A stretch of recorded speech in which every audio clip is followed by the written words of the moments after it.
8월 11일 오늘 하나님의 말씀은 잠언서 6장 말씀입니다. 6장 1절로 5절 말씀. 내 아들아, 네가 만일 이웃을 위하여 담보하며 타인을 위하여 보증하였으면 네 입의 말로 네가 얽혔으며 네 입의 말로 인하여 잡히게 되었느니라.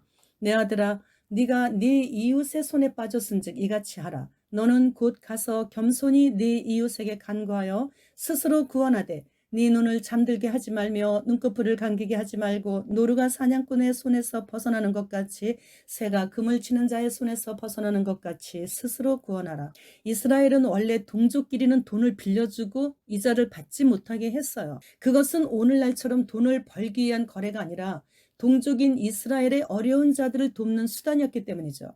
그러나 이스라엘 사람이 아닌 경우에는 이자를 받을 수 있게 했습니다. 높은 이율의 고리대금은 금지되었어요. 오늘 본문에서는 돈을 빌려주고 꾸어주는 것에 대해서가 아니라 남이 다른 사람에게 돈을 빌리는데 보증을 서는 것에 대해서 금지하는 것은 아니지만 여러 가지 나쁜 결과 때문에 보증 서는 일을 좋지 못한 것으로 언급한 것입니다. 만일 인정 때문에 보증을 서주었는데 일이 잘 못 되었을 때 그물에 걸린 노루와 새가 살려고 몸부림치는 것처럼 어리석은 빚계약에 걸린 자는 그것에서 구원받기 위해서 온갖 노력을 다 해야만 한다라는 것이죠. 빚 보증 때문에 길거리로 나앉는 일도 생기게 되고 가족이 이리저리 뿔뿔이 흩어져 살게 되기도 하는 등 가정이 파탄나는 경우도 부지기수로 있게 되기 때문에 경솔하고 성급하게 하지 말고 신중하게 처리할 것과 서로 간의 약속이기에 신실하고 책임성 있게 지킬 것을 교훈하고 있는 것입니다.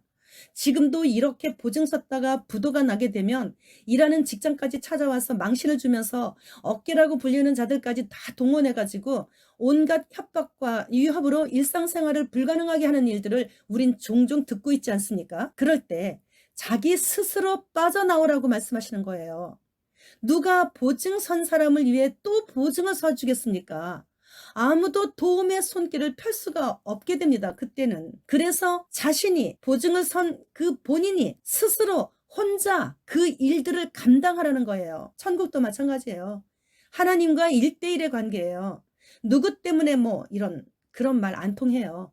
자기가 심은 대로 거두는 거예요. 보증 서는 것과 같아요. 자신이 당하는 것이에요. 그물에 걸려가지고 엉켜있는 새나 덫에 걸린 노루나 결코 빠져나올 수가 없는 것처럼 하나님이 아닌 사탄에게 걸리게 되면 그물과 덫에 걸린 새나 노루처럼 스스로 빠져나오지 못한다는 거죠.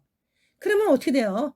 사탄의 처소로 가서 영혼을 같이 보내게 되는 거예요. 우리가 이 세상에서 보통 짧게는 몇십 년, 길면 100년 이렇게 살다가 오라고 하시는 그날에 순식간에 모든 것을 다 놓고 왔던 곳으로 다시 돌아가야 돼요. 그래서 왔던 곳이 있었기 때문에 예수님을 믿지 않는 사람들도 그것을 알고 있었어요. 그래서 누가 죽으면 죽었다고 하지 않고 돌아가셨다라고 하는 거예요. 이 세상에서 사는 동안 함께 사는 사람들을 가족이라고 하고 살아가면서 만나는 모든 사람들을 이웃이라고 부릅니다. 그래서 사람은 세상에서 사는 동안에는 독불장군 없어요. 혼자 살 수 없는 거예요. 그래서 공동체를 이루어 모여 살게 되는 거죠. 그러나 돌아갈 때에는 누구나 할 것 없이 혼자 갑니다. 사업에 실패해서 앞길이 막막할 때 어린 자녀들까지 다 데리고 동반자살하는 부모들 있죠. 살아도 같이 살고 죽어도 같이 죽자 이러면서 이 얼마나 위험하고 돌이킬 수 없는 큰 실수요. 큰 착각인지 모릅니다. 최후의 심판대 앞에는 각각 서는 거예요. 그리고 천국이나 지옥에 가더라도 그곳에서 그 사람을 만나서 반갑거나 슬프거나 그런 거 없어요. 드라마 녹화 마치고 각자 자신의 집으로 돌아가는 거예요. 드라마에서는 부부예요. 그리고 자식이었어요. 그래서 굉장히 각별해 보여요. 그런데 드라마 녹화 마치게 되면 그 순간 각자 자신의 진짜 가족과 함께 그렇게 사는 것과 똑같은 거예요. 옛날에 전원일기 할 때 김혜자, 최불암 이 두 분이 진짜 부부인 줄 아는 분들도 많이 계세요. 우리 엄마도 그랬으니까. 근데 그분들이 그 녹화 끝나고 나면 각자 자기 집에 가요. 그 사람하고 아무런 관계도 없는 거예요. 이것과 같아요. 아이들이 내 아이가 아니에요. 내 거가 아니에요. 하나님 거예요. 근데 자기 것처럼 애들을 다 데리고 죽고. 그래서 천국 가면 먼저 간 내 사랑을 만나게 되면 너무나 반가워서 눈물이 막 얼마나 날까. 근데 그런 일은 없다라는 얘기입니다. 모두 하나님 앞에서 누구나 다 똑같은 그분의 백성으로서 하나님만을 높이며 찬양하며 오로지 하나님께만 주목하며 함께 즐거워하는 것뿐이에요. 내 신랑이었어. 내 사랑하는 아내였어. 이런 거 없어요. 이곳에서 사랑하는 사람이 그곳에서도 그런 좋은 감정이면 천국에서도 이 세상하고 다를 게 뭐가 있어요? 끼리끼리 모이게 되는 거 아닙니까?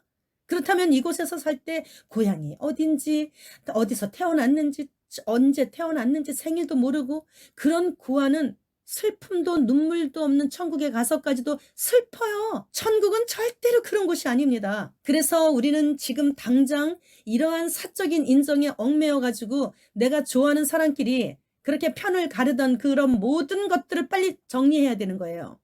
누군가 울면 그를 위로하며 동정해 줄 수 있는 시간이 이제 우리에게 정말 얼마 남아 있지 않아요. 천국에서의 삶을 이 땅에서 연습하게 된다면, 그리고 그 연습하던 훈련이 자연스럽게 몸에 배어 모든 사람들이 나의 인생길 가는 길에 만나게 되는 소중한 존재들이라고 인정해주며 진심으로 그분들을 사랑하고 섬긴다면 그는 공중에서 주님을 첫 번째로 배우게 될 것입니다. 천국 가는 사람이 극소수라고들 들어서 알고 있죠. 그리고 또 다들 그렇게 인정합니다. 그렇기 때문에 내가 과연 그 극소수인 그 무리들 중에 함께 할 수 있을까를 생각하면서 슬퍼해야 돼요. 그러나 이 땅에서는 지옥 가는 길에 들어섰다 할지라도 얼마든지 천국행으로 돌이킬 기회가 있어요. 그것은 이곳에서 천국을 묵상할 때 이루어지는 거예요. 무슨 일이든 처음에는 누구나 다 서툴러요.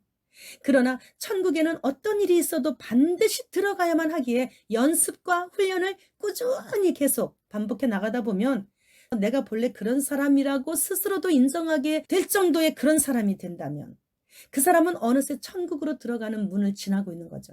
지금 우리는 무엇을 고민하고 있습니까? 세상 것은 언제나 차순위가 돼야 돼요. 천국의 진주문을 통과할 수 있는 일과 연관되는 일은 언제나 선순위가 되어야 되는 거예요. 내게 2023년 여름을 보지 않는다는 확신이 든다면 지금부터 연습해야 되는 거예요. 천국문 들어가는 것보다 더 중요하고 급한 일은 이 세상에 없습니다. 정말 시간이 없습니다. 마라나타.